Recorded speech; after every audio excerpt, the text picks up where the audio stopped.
Hello, my name is Sarah Jors and I am in Group 3 for Business 480. The big question here is go global or no. This is the golden question and one of the most critical decisions many growth-hungry industries, businesses, and firms will have to make.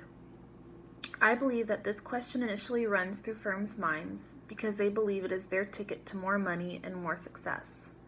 And it very well could be, but it also costs a lot of money as well to expand and reach out globally.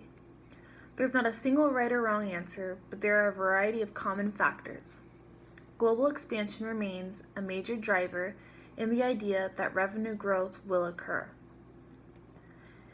And like I said before, it very well could be, and that would be ideal for firms, but it also can be very backfiring.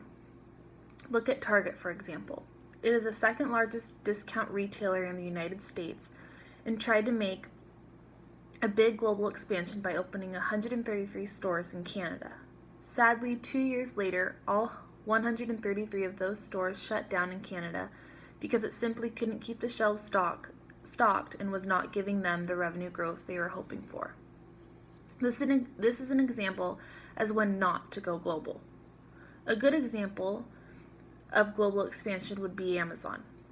Originally founded in the United States, it is now operating in UK, Canada, Japan, China, France, and other countries very successfully.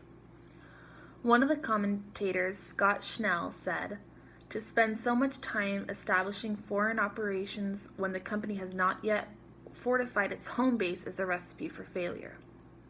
These are wise words to consider when deciding whether or not to go global.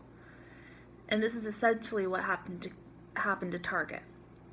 Another area that is beneficial about global expansion is it increases market share and opens up to new markets as well, creating new customer bases. Companies can tap into higher profits and faster growth by entering overseas markets with more favorable prevailing conditions. If companies and firms are interested in dipping their toes into a new market or clientele, this would be when/where to do so. When reading when you shouldn't go global, there are 3 seemingly simple questions firms and companies should ask themselves. Number 1, are there potential benefits for our company? You need to realize and understand that just because it worked so successful for other companies doesn't mean it will work out that way for you as well. Sometimes certain companies and firms are only tailored to a certain country and area around the world and wouldn't be successful elsewhere around the globe. Example, a recycling firm does well here in the Pacific Northwest. It doesn't do well in the South, like Alabama or Tennessee. In our own country, I couldn't imagine it doing well in India either.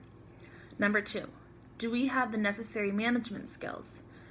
Even if potential benefits do exist for your company, you may not be in a position to realize them. Number 3, will the cost outweigh the benefits? You may think you see the full benefits of moving global, but very often companies and firms fail to see the full costs of everything. The increased complexity of managing international operations is also a threat. After these thoughts and considerations, companies continue to neglect and ask themselves these questions. As far as the 4 commentators, I would have to stick with my guy Scott Schnell. The article shares bits of information that I think it would be a poor choice for DataClear to expand.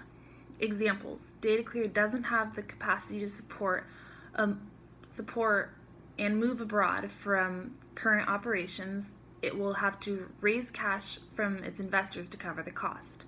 Number 2, DataClear is wearingly thin on international experience. Number 3, his team has little international operations or sales experience, and it also lacks management skills and is not ready for challenges involving international business. For these examples alone, I do not believe that it is a good idea for DataClear to go abroad.